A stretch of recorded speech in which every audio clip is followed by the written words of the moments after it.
You, Dr. David Josey. Hey, everybody. Come on in and join. This is Dr. David Josey Jr. He has a bachelor's from, I have to wear this right here. I gotta represent. Oh, see, we went to Oakwood College together. That's right. And he's a physician. He got his MD from the University of Medicine and Dentistry in New Jersey. Then he went to the University of Arkansas and got his residency in pediatrics. And he is a board certified physician working in Jackson, Mississippi. How did you get there? Well, we'll talk about that a little later. We'll talk about what you do a little later. But my first question to you is, when did you fall in love with your discipline? That's a good question. I'd say probably from a young age. I think as far back as I can remember, I always wanted to be a pediatrician. Wow. I had a pediatrician that I worked for, who I used to see at home, that Dr. Bordick, and he was great. I loved the way he worked with my sister and I, and so I just always said, I want to be a pediatrician. So that's as far as I can remember. David, I think every kid wants to be a pediatrician. I think that's like because I think it's our first professional experience with somebody that is a lot of the times very gentle. And but you're one of the few people who actually say, I want to be a pediatrician, and then actually become a pediatrician. And I just want to say how proud I am of this guy.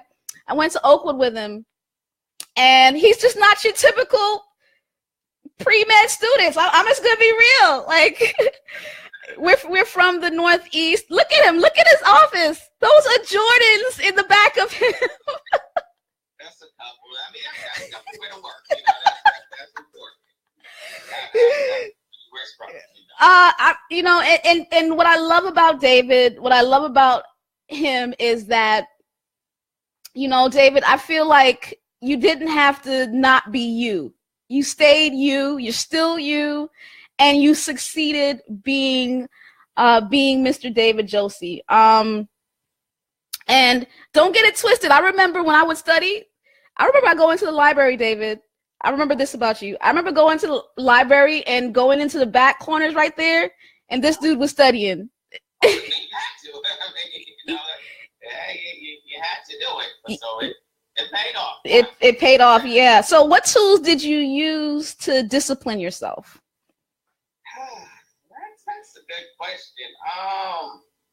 I think the one of the biggest things would be like just time management. That's one of the things that I take for granted, and so having to try and balance enough time for studying, enough time for to try and have some sort of semblance of a life, but really to get everything in, in the time you have to do it. I think that was a big thing. Also trying to find an area, to study in, free from distractions. I get distracted easily, so right.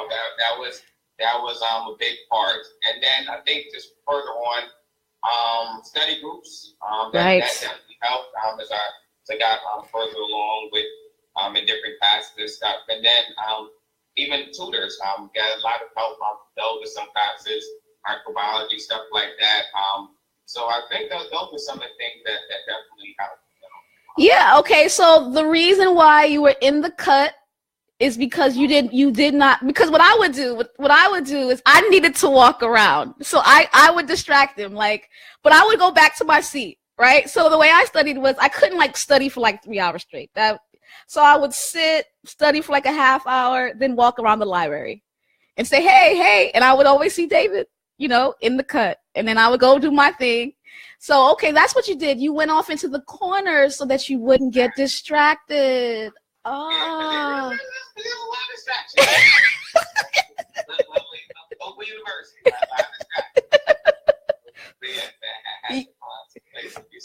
Okay, so you hid away in the corner to keep your focus. Because outside of the corner, you had fellowship distraction. That's what we call it. that to a minimum at most times. Very good. Okay, so keep yourself from distractions. Get into study groups, and if you need help, get tutoring. Don't be ashamed. Absolutely. Yeah, I was when I was in calculus, I was in tutoring, math tutoring. I just, that's what you have to do. Okay, so what were your challenges? What were your big challenges in school? Well, I think college, probably not too much, Okay. It's been really, just studying and, stuff like that. Med school, probably the biggest thing was the volume, I think the big thing is it's not the difficulty of the work, I think most of it is, you can understand it, most things it's not, really complex stuff per se. It's just the amount of material that you're faced with. So, for instance, what we were doing the whole semester, biology at Oakwood, we're doing 1 or 2 weeks, Mercy. And so that was like, man, so that was really the biggest thing, was finding ways to memorize and, the things that you did before, didn't really work. So before, I could, cram in, study, a couple days before whenever for the exam, and it'll be fine. But, with that volume, there's no way to do that. So you have to find ways to, like I said, that's when studying in groups, really budgeting your time to figure that out. And then finding different ways to, remember things, different mnemonics and stuff like that. Some of them that still stick with you, but, all of those things. And now, the biggest thing is just you have to know where to find the information. You don't have to keep all of it on the top of your head. You can never do that. But as long as you can find where it is readily, that's okay, so medical school was, wow. I'm gonna tell my students that. What you're complaining about cellular respiration that I'm taking 3 weeks to cover. I take 3 weeks to cover cellular respiration, David, and they're freaking out. Well, not. Let me rephrase that. It's 1 week for cellular respiration, 1 week for photosynthesis, 1 week for metabolism. So 3 weeks for the energy chapter, and they're freaking out about it. But in biochemistry in medical school, you're doing that in a week.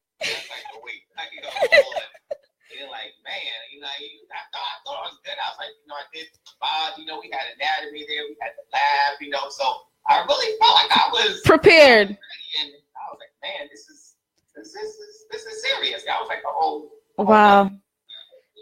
So med school is all about volume. I know a lot of, I didn't go to med school. I went to a med school. I did my PhD at Albert Einstein, and I saw that they would just crash after a test. And I know why, because they just put a whole bunch of stuff in their head real quick, and then hope for the best. Okay, so the volume, that was the biggest challenge. All right, so what are your challenges now? First of all, tell us what you actually do for a living. So I'm a pediatric pulmonologist. So work with kids' lung disease.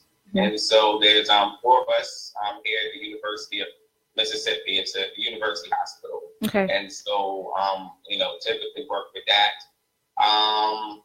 Again, pediatrics, because we don't like work with adults, so that was great. But I'm also the assistant director of the Cystic Fibrosis Center. We're the only cystic fibrosis center in Mississippi. Okay. So we take care of all the patients, most of the patients in Mississippi there. And I also have a pulmonary sickle cell clinic. Okay. And so I run that. And so those are the main things. Wow, David, first of all, how did you I'm assuming you got to Mississippi because you did your residency in Arkansas and they're bordering states. That's what I'm assuming. But is that what happened? Oh, so after Oakwood, I went back to Jersey, med school residency, I stayed there. But then, Oakwood gave me the good view of the South. And I was like, I like it out here. It's nice, it's warm. So it's it's laid back. Laid back. Yeah. So I think I want to look somewhere down there. So that's when I end up in Arkansas. Mm-hmm. And actually, what brought me to Mississippi was when I was looking for a job out of fellowship. A lot of programs kind of had a defined role. So, they wanted somebody who was a CF center coordinator. At that time, I was like, I don't want to do that. Okay. That's what I end up doing now, but that's okay. I like it now. But, they want somebody to be a program residency program director, has specific niches that they want you to fill. And when I interviewed at Mississippi, my partner, he was the only one that was there. And he was really supportive, like, whatever you want to do, I'll help you to get whatever bone you want off the ground. And so it really gave me a chance to kind of find my passions in the world of pulmonology, kind of work with them. So. Yeah, so your specialty is pulmonology, right? Because I know you got a little bit of experience in that. I guess you did but tell us a little bit about that. Yeah. What is a pediatric pulmonologist? So, really the main things we specialize in disorders of the lungs. So I see a lot of asthma patients, severe asthma. Certainly a lot of general pediatricians, a lot of other people see asthma, but severe asthma. A lot of kids that need respiratory help, like kids on ventilators, home ventilators, kids who have trachs. Again, some of the severe disease of the lungs. The biggest thing that we see, of course, is cystic fibrosis. Cystic fibrosis, okay. Big disease states we treat. Chronic lung disease, prematurity, have a lot of babies that we follow with that, a lot of babies that go home with oxygen. And then, again, I work with sickle cell. Yeah. And one of the things that I didn't realize is that, you always hear about it being affecting the blood and pain crises and stuff like that. But kids with sickle cell also have a lot of lung problems. Okay, I'm thinking circulation issues, not lung problems. Okay. So it affects the lungs as well, damages the tissue and stuff of the lung. And so. Wow. Yeah, because the way it has to move through there, the lungs lining is so thin. I wanted to do something that obviously affects a lot of us. And so that's my way of giving back. That's amazing. What are your I'm going to ask you first what your challenges are as a physician in the pulmonology pediatrics field, or a physician period. Yeah, so one of the things, and one of the big challenges now is just, I guess, the way that medicine is going nowadays. When I say that, in terms of a lot of the managed care companies, insurances, stuff like that. So what you see is that you don't have as much autonomy over your decisions as you once did. Whereas you can still make decisions, but there's somebody who may or may not, be a doctor, maybe a business person telling you the best way to treat your where it's not necessarily, it may be good financially, but may not be best for the patients. And that's what we're seeing a lot of. For example, a lot of our asthma medication that we use, it's determined by, for the patient we see who receive government assistance Medicaid, etc. A lot of that is developed determined by who gives them the best contract. So they have a list of preferred medications, and then they'll say, okay, this year, these are the ones that we prefer. So these are the ones you can use. But if the patient is doing great on this, you tell them that, they're like, well, yeah. And, you can still make the decision, but it makes it so difficult when you have your nurse on the phone for hours a day and it backs up everything. So you end up having to do that. Right. It may not necessarily be best for the patient. So that's one of the big things, that we're seeing now. And I don't know how that's going to change. Another big thing is, clinic violence stuff they never taught you about in school, like how many patients need to see, during the day. I guess if you're a chiropractor, it doesn't matter, as much, but certainly in the university, you have what's called revenue value unit. So how many patients or how many people that you see determines the billing. Right. Stuff that, you wouldn't necessarily know about, but, so if patients don't come, that affects your no-show rate, that affects that. And so it's a lot of things that I guess more the business. The business side of medicine that you really did not think about. Exactly. Yeah. Like when we were in college, we were learning science, and then we went to medical school, we were learning medicine. Exactly. You want to help people. I just want to. You want to help them feel bad. Take the medication, be healthy. Right. All this other stuff that you didn't necessarily. Yeah. Did you see yourself as like director, like you're associate professor, you're a director of, did you see yourself doing this? No. I mean, I when I finished, I really just wanted to work. I just wanted to see patients, Yeah. And that's it.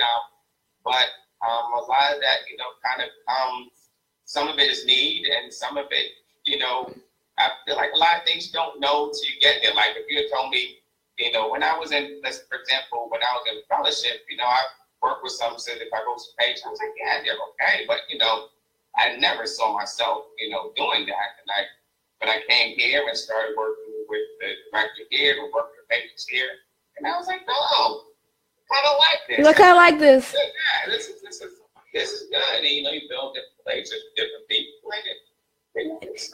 I think that you are such a friendly person and such a down-to-earth type of person. I feel like maybe it just comes to you and you just took the opportunity and it worked.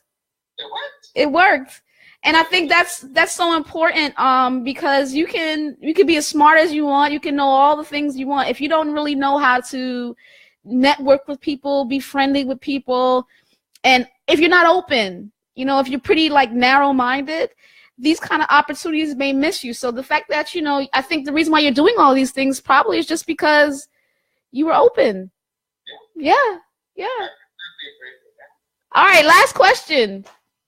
What's the favorite part of your career? What do you like the most about being a pediatrician?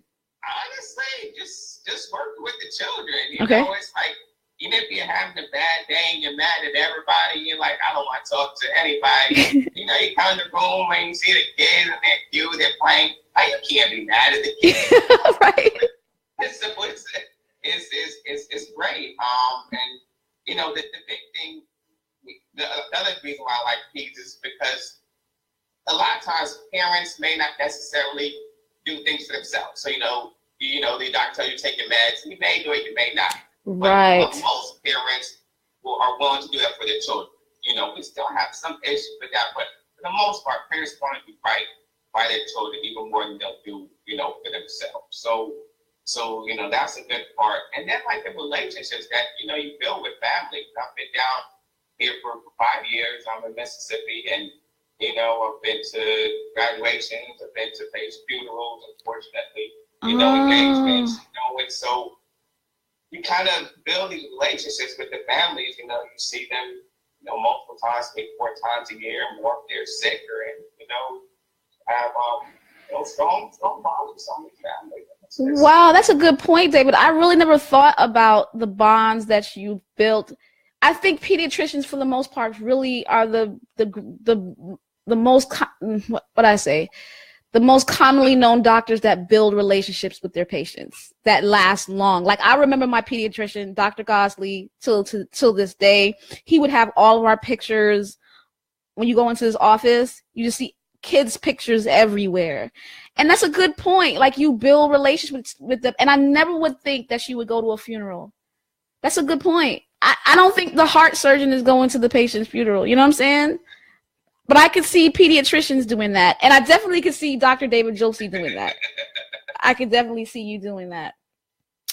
Well, sir, I thought this was an amazing interview. I'm so grateful that you took the time to spend with me in your makeshift office / This is official office right here. the official office with the Jordans in the background. Classic Dr. David Josey Jr. I see. Only Sharon Stone is online. I'm sure everybody else will just watch. Everybody was excited when I've said it. When I put it on Facebook, you got the loves and the likes. This guy right here is just. He's a personality. He's always to be remembered, and I respect you so much, Dr. David Josey Jr. I thank for everything that you do. So. No doubt, no doubt. All right, have a good night, David. All right. I am the phenomenal STEMist, and so is this dude right here, Dr. David Josey Jr. Sherwin says, happy to see you both and proud of both of us. That's what Sherwin wants to tell us. Appreciate it, Sherwin. Thanks so much. All right, good night, everybody.